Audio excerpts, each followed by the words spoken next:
nurses? Ma'am, you need to come with us. We have information suggesting you may not have legal status. I'm born in Ohio. I'm an emergency room nurse. This is my hospital. That can be verified later. Turn around and place your hands behind your back. You're detaining a U.S. This is unlawful. Icefield agent Daniel Harper believed he was carrying out a standard immigration enforcement operation. The tip had come in just after dawn, an anonymous call claiming that undocumented workers were being employed under false identities at Riverside General Hospital in Cleveland, Ohio. No names, no descriptions, no documentation, just suspicion. To Harper, that was enough. In his 7 years with immigration and customs enforcement, he had learned to trust what he called his professional intuition.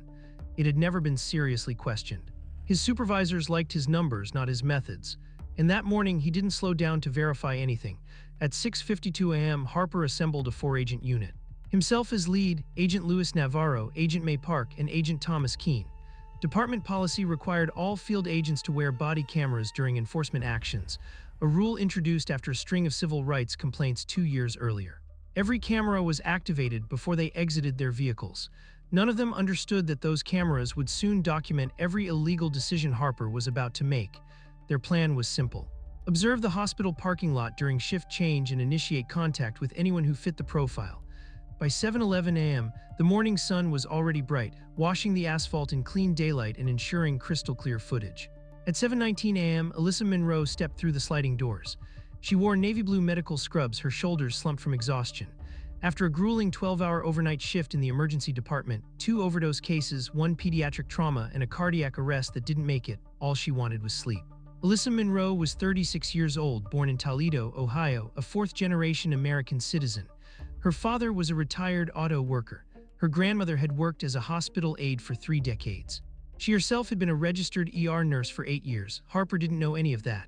What he saw was a black woman in scrubs alone walking toward her car. He nodded once. 4 body cameras turned in unison. From multiple angles, the footage captured Alyssa crossing the parking lot, squinting against the rising sun, digging through her bag for her keys. The lighting was perfect. Every frame sharp, every detail preserved. Footsteps approached fast behind her. She turned. 4 agents in tactical vests, ICE insignia visible, body cameras mounted at chest level, lenses aimed directly at her. Her stomach dropped. "Ma'am," Harper called out, his voice firm and practiced. "We need to speak with you." Navarro's camera captured Harper's approach from the left. Park's camera focused on Alyssa's face, confusion flickering into alarm. Keene positioned himself slightly behind her, documenting the scene from the rear. Alyssa froze, gripping her keys so tightly her knuckles whitened, the tremor in her fingers clearly visible on 2 cameras.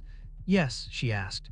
"Is something wrong?" Harper stepped closer, scanning her face, her clothing, searching for signs that existed only in his assumptions. "We're with Immigration and Customs Enforcement," he said. "We've received information about undocumented individuals working at this facility. I need to see identification and proof of citizenship." Alyssa exhaled slowly, forcing calm. "I'm a U.S. citizen," she said. "I was born here. I'm an ER nurse." She reached into her bag deliberately. Keene's camera zoomed slightly, capturing her careful movements. Alyssa lifted her hospital ID badge into the sunlight. The laminated card reflected brightly, her photo, full name Alyssa Monroe, job title and department clearly legible. Navarro's camera captured it in perfect clarity. "This is my employee badge," she said. "My driver's license is in my wallet. It has my birth date and address." Harper barely glanced at it. His body camera recorded the dismissive flick of his wrist, his eyes already moving away. The other cameras caught his posture stiffening, his jaw tightening. He had already decided. "This could be counterfeit," Harper said. "You're going to need to come with us for verification." Alyssa's hands shook, visible in the unforgiving daylight. "Verification of what?" she asked. "I've shown you my ID. I told you I was born here. What exactly are you accusing me of?" Harper stepped closer, invading her space. "Ma'am, if you cooperate, this will be quick," he said.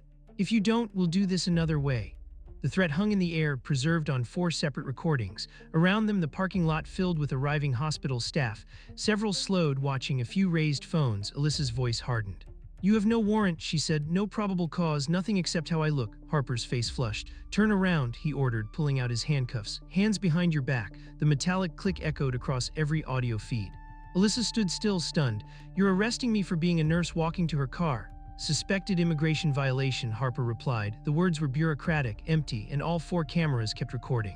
Alyssa's mind raced as the handcuffs closed around her wrists. The cold metal bit into her skin immediately. Park's body camera captured the cuffs tightening, the chain pulling taut as Harper tested them with a sharp tug. Alyssa's shoulders jerked forward from the force. "They're too tight," she said, her voice strained. The microphones picked up the tremor. "They're fine," Harper replied without looking at her. Keene shifted his weight behind her. His camera recorded the red marks already forming on Alyssa's wrists, bright and unmistakable in the morning sunlight. Navarro glanced away, jaw clenched, saying nothing. The walk across the parking lot felt unreal. 4 body cameras documented every step from different angles. Harper's camera showed his hand gripping Alyssa's upper arm, steering her forward with unnecessary force. Park's camera captured Alyssa's profile, jaw set, eyes fixed ahead, refusing to look at the coworkers now openly staring. More staff had arrived, nurses, orderlies. A respiratory therapist froze mid-step, phone halfway out of his pocket. Someone whispered her name. Alyssa, her chest tightened. She was being paraded in handcuffs through her own workplace in broad daylight for something she hadn't done. "Alyssa," a voice called out again. All 4 cameras turned. It was Dr. Emily Carter, one of the attending physicians from the ER, still wearing her white coat, coffee untouched in her hand. Her face registered shock, then anger. "What is this?" Carter demanded. "Why is she in cuffs?" "They think I'm undocumented," Alyssa said, her voice cracking. "I told them I'm American." "That's insane," Carter snapped, stepping forward. Keene moved immediately, extending an arm to block her. His camera captured the motion cleanly. "Ma'am, step back. This is federal enforcement." "Federal enforcement?" Carter repeated, incredulous. "She was born here. She's worked in my department for years." Harper didn't slow. "Watch your head," he said flatly as he opened the rear door of the white transport van. The door had no interior handle. Park's camera captured Harper pressing Alyssa's head downward as he guided her inside. Navarro's camera, still outside, caught Alyssa's face one last time before the door slammed shut, fear, disbelief, and humiliation written clearly across it. Inside the van, a separate camera activated automatically. Natural light filtered through the small reinforced windows, illuminating Alyssa's face as she sat on the metal bench, hands cuffed behind her, back rigid. "You comfortable back there?" Harper called out, his tone mocking. "No," Alyssa replied quietly, "I'm not." Navarro's camera captured his hand hovering near the radio, then dropping. He exhaled sharply through his nose, saying nothing. The van pulled away at 7:33 a.m. Traffic was already thickening.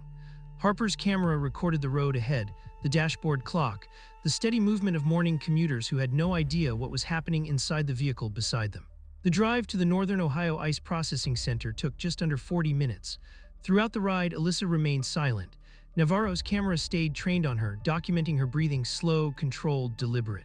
Her eyes tracked the passing buildings through the narrow window. She was calculating, remembering, preparing. When the gates opened, razor wire glinted in the sunlight. All 4 body cameras captured the arrival, the concrete building, the high fences, the sterile exterior that looked more like a warehouse than a federal facility. Harper opened the van door and pulled Alyssa out by the arm. Inside, the lighting changed instantly, harsh fluorescent bulbs replacing daylight. Alyssa blinked, disoriented. Park's camera caught her flinch as her eyes adjusted. They walked her down a narrow corridor. Footsteps echoed against linoleum. Heavy doors clicked open and shut. At intake sat Officer Linda Hayes, mid-50s, tired eyes, nameplate scratched from years of use. "Name?" Hayes asked, fingers poised over the keyboard. "Alyssa Monroe," Alyssa said. "Date and place of birth, August 9, 1989, Toledo, Ohio." Hayes paused. Her fingers stopped. She looked up. "You were born in Ohio?" "Yes," Alyssa said firmly. "I'm a U.S. citizen. I told them that." Harper stepped in immediately. "She could be using a stolen identity," he said. "We need full verification." Hayes glanced at him, unimpressed. "License, registered nurse, Ohio board active," Alyssa replied quickly. "I've worked at Riverside General for 8 years. You can call them," Hayes typed. The room went quiet except for the hum of overhead lights. Park's camera captured Hayes' eyes widening slightly as information populated her screen. Navarro leaned forward instinctively. "She's in the system," Hayes said slowly. "Social Security issued in 1989. Birth record matches, no immigration flags, no warrants." Harper stiffened. "That doesn't mean anything," he snapped. "Run a deeper check." "I already did," Hayes replied, now visibly irritated. "She's licensed, tax-paying, passport-holding American." The silence that followed was heavy. Navarro swallowed. "So she's telling the truth." "Yes," Hayes said, then colder. "You arrested a citizen." Alyssa closed her eyes. And for the first time since the parking lot, her composure cracked. "I want a phone call," she said. "Now." Officer Hayes nodded once, then motioned toward the hallway. "Keene," she said, voice clipped. "Take her to the phone." Keene's body camera caught Harper's jaw tightening as if he wanted to argue, but he didn't. He simply stood there, arms rigid, staring at the floor like the tiles might give him a way out. Alyssa was guided down a second corridor to a small room with a metal desk bolted into the wall and a single phone mounted above it. Park followed behind, giving a second camera angle. The fluorescent light made everything look pale and unforgiving. Alyssa's face, the bruising wrists, the exhaustion she'd been holding back for hours. Her hands were no longer cuffed, but they were shaking. She lifted the receiver, hesitated for half a second, then dialed. The line rang twice. "Hello," a woman's voice answered. Alyssa's throat tightened. "Mom," she whispered. The word came out broken, like it had been held underwater. I'm at a detention facility. They arrested me." There was a beat of silence, the kind that isn't empty, just stunned. Then her mother's voice surged through the receiver, loud enough that both body camera microphones caught it. "What? Alyssa, what are you talking about? Arrested you for what?" "They said I'm undocumented," Alyssa choked out. "I told them I was born in Ohio. I showed them my hospital badge." "They didn't care." "No," her mother said, voice rising in panic. No, you're American. You're my daughter. You were born at St. Mary's. I was there." "I know," Alyssa said, tears spilling now. Park's camera captured them streaking down her cheeks, catching the light. "I need you to call a lawyer, please. I need help." Her mother's breathing was audible, fast and uneven, then forced into control like someone grabbing the wheel during a skid. "Listen to me," she said. "Don't answer anything else. Don't sign anything. I'm calling your brother right now. We're getting you out. Do you hear me?" "I hear you," Alyssa whispered. The call ended, and Alyssa replaced the receiver as if it weighed 100 pounds. Keen's camera recorded her wiping her face with the back of her hand, trying to restore her breathing to something steady. Outside that small room, the machinery of consequences had already started turning. Alyssa's mother called Jordan, Alyssa's younger brother, who worked as a paralegal at a Cleveland civil rights firm. He didn't just listen, he documented. Questions came rapid fire. Which agency? How many agents? Did they touch her badge? Did they tell her the reason on camera? How long was she held? Within 10 minutes, Jordan was on the phone with his supervising attorney, Calvin Ward, a civil rights litigator known for taking cases that embarrassed institutions. Ward didn't waste time. "Get me everything," he said. "Birth certificate, license records, employer verification, anything that proves citizenship and employment. I'm leaving now." Back at the facility, Harper's team stayed put. Body cameras remained active. Harper stood in a corridor with his camera aimed low, recording nothing but the pattern of the floor and the edge of his boots, the posture of a man trying not to be seen. Navarro sat in a break area, hands clasped, eyes locked on a vending machine he wasn't using. Park stared at a blank wall, jaw tense. Keen watched his own footage briefly on a small terminal, and his expression shifted with each replay, not anger, not pride, but discomfort that bordered on dread. At 12:06 p.m., Calvin Ward arrived. Security cameras caught him entering. Navarro's body cam captured him at the intake desk, a tall man in his late 40s with close-cropped hair, wire-frame glasses, and a leather briefcase that looked heavy enough to hurt someone.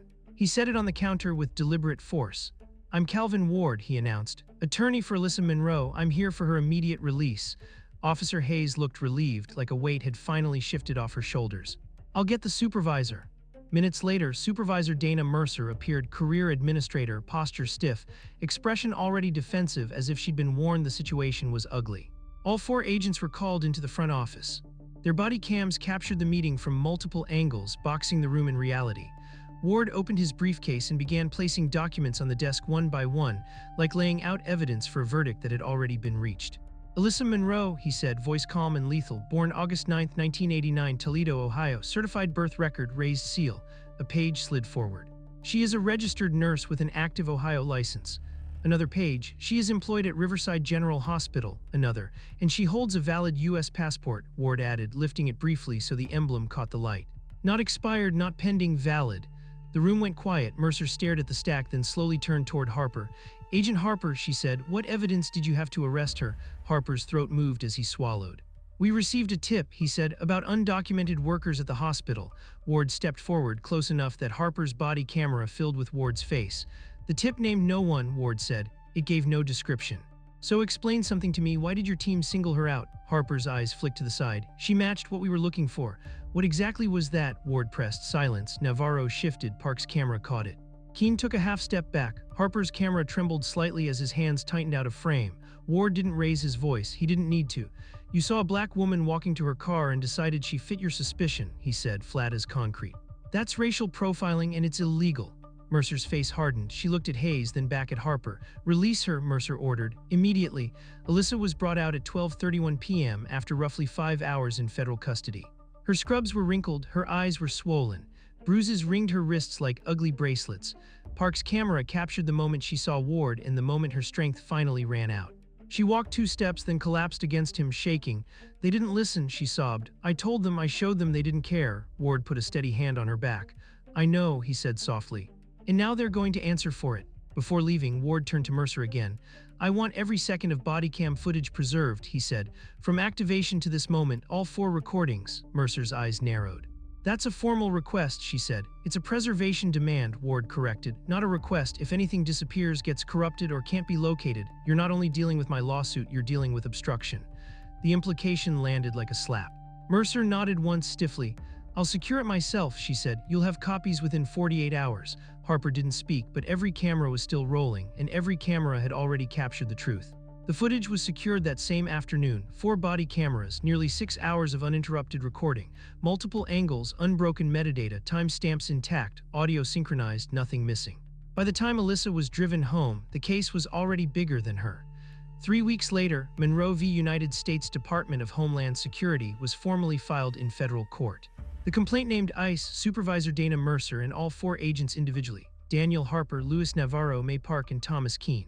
The allegations were sweeping: false arrest, unlawful detention, violation of 4th and 14th Amendment rights, racial profiling, and deprivation of civil liberties under color of law. But what made the lawsuit different wasn't the language, it was the evidence. Ward and his team didn't rely on testimony first. They started with video. Every frame was logged, every audio channel isolated. The footage was synchronized into a 4-panel composite that allowed the same moment to be viewed from 4 perspectives simultaneously. At 7:19 and 42 seconds, Alyssa exits the hospital. At 7:21 and 3 seconds, Harper initiates contact. At 7:24 and 18 seconds, Alyssa presents her hospital ID. At 7:24 and 27 seconds, Harper dismisses it without inspection. At 7:26 and 11 seconds, Harper threatens escalation. At 7:27 and 2 seconds, handcuffs are deployed, no gaps, no ambiguity. Ward watched the footage with Alyssa only once. After that, he didn't ask her to relive it again. This will speak for itself, he told her. The government moved quickly. Less than a month after the filing, federal attorneys requested a private settlement conference. Their opening offer was $250,000 and a written apology. Ward declined without countering. They returned with $600,000, declined, then $1.2 million. Ward didn't even bring it to Alyssa. They want quiet, he explained, not accountability. Internal ICE emails later obtained during discovery revealed panic. Supervisors discussed optics, media exposure, and containment. Harper's name appeared repeatedly, linked to prior complaints that had never progressed beyond internal review. The footage made those failures impossible to ignore. Civil rights organizations began requesting copies once the case became public. News outlets filed records requests. A local station aired a still image, Alyssa in cuffs, scrubs visible, sunlight illuminating her face, and the story went national within 48 hours. Alyssa struggled during that time. She couldn't return to Riverside General. Walking through the same parking lot triggered panic attacks. She avoided grocery stores, avoided eye contact, avoided uniforms. A psychologist diagnosed her with acute post-traumatic stress. Meanwhile, Ward prepared for trial. He built the case around one simple premise: the jury would not be asked to believe anything. They would be shown. The defense strategy collapsed early. Attempts to argue reasonable suspicion failed when video showed Harper ignoring valid identification. Claims of confusion fell apart when timestamps proved Alyssa's citizenship could have been verified within minutes. Depositions were brutal. Under oath, Harper claimed his decision was instinctive. Ward paused. Instinct based on what? He asked. Harper had no answer. Navarro admitted discomfort during the arrest but acknowledged he didn't intervene. Park testified that she deferred to lead authority. Keene stated he believed the stop felt wrong but said nothing. Each admission was recorded, each silence mattered. 16 months after Alyssa's arrest, the trial began. The courtroom was full every day: journalists, advocates, off-duty nurses, federal observers. The jury was diverse, attentive, and silent. On the 3rd day, Ward played the footage. 4 screens, 4 angles, same moment. The jury watched Harper wave off the ID, heard the threat, saw the cuffs tight, listened to Alyssa's voice break in the van. No commentary, no narration, just reality. When the footage ended, no one spoke for nearly half a minute. Several jurors wiped their eyes. Alyssa testified the next day. She spoke for hours about exhaustion, fear, humiliation, and the realization that citizenship hadn't protected her. "I did everything right," she said. "And it still happened." Harper's testimony followed. It was worse. Under cross-examination, Ward dismantled every claim. "You stopped dozens of people that morning," Ward said, "but you arrested only one. Why?" Silence. "You ignored her ID. Why?" Silence. "You never verified citizenship before detaining her. Why?" Harper stared at the table. "I don't know," he finally said. That answer echoed louder than any confession. The jury deliberated for 3 days. No questions, no requests to review testimony again. When they returned to the courtroom, the atmosphere had shifted: less uncertainty, more resolve. The verdict was unanimous on every count. False arrest, unlawful detention, violation of constitutional rights, racial profiling under color of federal authority. Alyssa felt her knees weaken as the foreperson spoke. Ward placed a steady hand on her shoulder, grounding her as the words settled into reality. The case moved immediately into the damages phase. That week was harder than the trial itself. Alyssa's therapist testified first, explaining the diagnosis: post-traumatic stress disorder directly linked to the arrest, nightmares, hypervigilance, panic attacks triggered by uniforms, parking lots, flashing lights. Her mother testified next. She described watching her daughter shrink, a woman who had run toward emergencies now afraid to leave her house. A nurse who once trusted institutions now avoided them entirely. Former colleagues spoke. The hospital's HR director confirmed Alyssa had been unable to return to work. A financial expert calculated lost wages, therapy costs, and long-term impact on her career. Then the jury heard from ICE officials. They spoke in policy language, procedures, training manuals, oversight mechanisms. The contrast was stark. At the end of the week, the jury returned again. Compensatory damages, $8.3 million. Punitive damages, $6.4 million. Total award, $14.7 million. The courtroom erupted not in cheers but in sound, gasps, sobs, the sharp inhale of people realizing they had just witnessed accountability on a scale rarely seen. Alyssa covered her face, overwhelmed. Ward said nothing. He didn't need to. The message had been delivered. Within hours, ICE placed Harper on administrative leave. By the end of the week, his termination was finalized. Navarro resigned quietly 2 months later. Park and Keene were reassigned to non-field roles pending internal review. Their careers stalled in silence. The Department of Homeland Security released a statement expressing regret, carefully avoiding the word wrongdoing. It didn't matter. The footage was already everywhere. Law schools requested it. Police academies analyzed it. Civil rights organizations used it as a case study in how bias manifests when unchecked. ICE announced reforms under pressure: mandatory bias training, stricter verification protocols, and a new requirement that citizenship be confirmed before any detention whenever identification is presented. Body camera retention policies were expanded. Disputed arrests now required footage preservation for a minimum of 5 years. For Alyssa, the money wasn't a victory, it was leverage. She used part of the settlement to establish the Monroe Justice Initiative, a legal fund dedicated to representing individuals wrongfully detained by immigration enforcement. The first year alone, it supported 23 cases. She testified before a congressional subcommittee 6 months later. "I didn't want to become an advocate," she told them. "I wanted to be a nurse, but this happened, and pretending it was an isolated incident would be another injustice." Her testimony went viral. So did the 4-camera video. Inside ICE offices, the case became shorthand, a cautionary reference whispered during briefings. "Don't be the Monroe case. 4 cameras, 4 angles, no excuses." And for the first time since that morning in the parking lot, Alyssa slept through the night. The impact of the verdict rippled far beyond the courtroom. Within weeks, federal agencies across the country issued internal advisories referencing the case, never by name but always by implication. Supervisors reminded agents that body cameras were not optional safeguards but permanent witnesses. Training materials were quietly rewritten. Scenarios changed. Where earlier modules emphasized enforcement efficiency, new ones stressed constitutional boundaries. Inside ICE, morale shifted. Some agents welcomed the clarity, others resented it. Conversations in hallways grew cautious. Actions once justified by instinct were now second-guessed. The cameras had changed the balance of power. For Alyssa, recovery was uneven. Some days she felt strong, attending hearings, giving interviews, speaking with people who told her quietly that her case had saved them. Other days, she couldn't bring herself to drive past a federal building without her heart racing. Healing was not linear. She returned to nursing part-time at a different hospital, one that offered flexibility and trauma-informed support. The first time she walked through a parking lot after a night shift, she stopped halfway, breathing shallowly, waiting for a fear that didn't come. It felt like progress. The Monroe Justice Initiative expanded faster than anyone expected. Donations poured in after the verdict became public. Attorneys volunteered hours. Law students requested internships. Cases followed. A construction worker detained despite a valid visa. A college student held overnight due to a database error. A veteran questioned at his own workplace. Each case carried echoes of Alyssa's. Each relied on documentation, video, evidence. Meanwhile, Harper disappeared from public view. His termination was finalized quietly. No press conference, no interview. His name lived on only in court documents, training slides, and whispered warnings. Navarro moved states.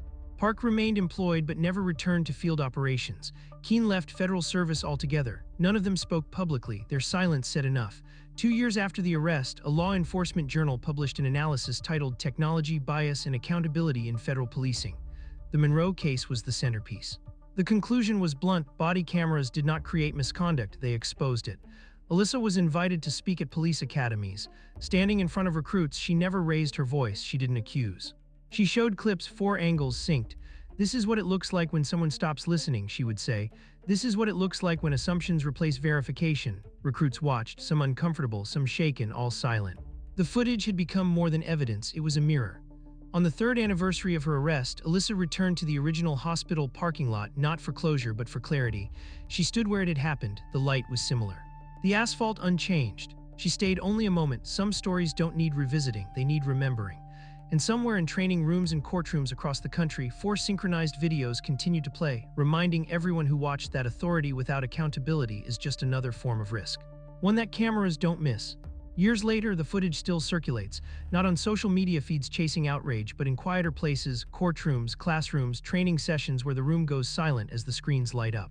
4 angles, 1 moment, no debate. In those videos, nothing extraordinary happens. No chase, no violence, no raised weapons, just a woman walking to her car after work. Just an agent making a decision. That is why the case endures, because it proves how little it takes for power to cross the line when unchecked. Alyssa never asked to become a symbol. She never wanted her name attached to policy changes or legal precedent. She wanted the same thing she'd wanted that morning: to go home, rest, and return to work the next night. But history doesn't wait for consent.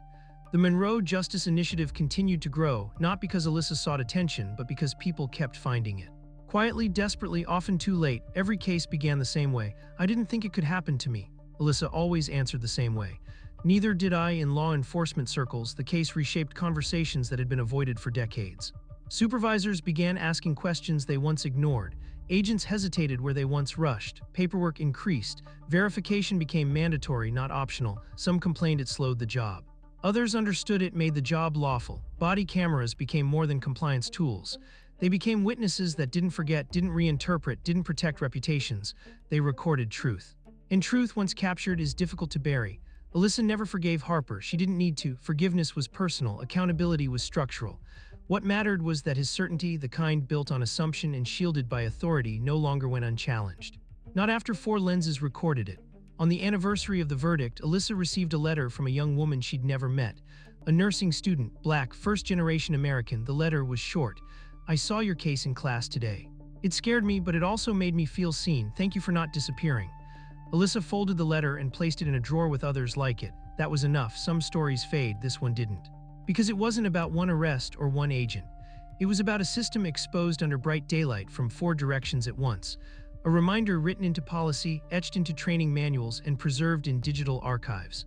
Authority does not replace evidence. Suspicion does not override rights, and citizenship should never have to be proven in handcuffs. 4 cameras, 4 perspectives, 1 undeniable truth. When power forgets its limits, the record remembers. And sometimes that record is enough to change everything. If this story made you stop and think, subscribe for more stories like this and let us know in the comments, should citizenship always be confirmed before someone is taken in custody, or do you believe suspicion alone justifies an arrest?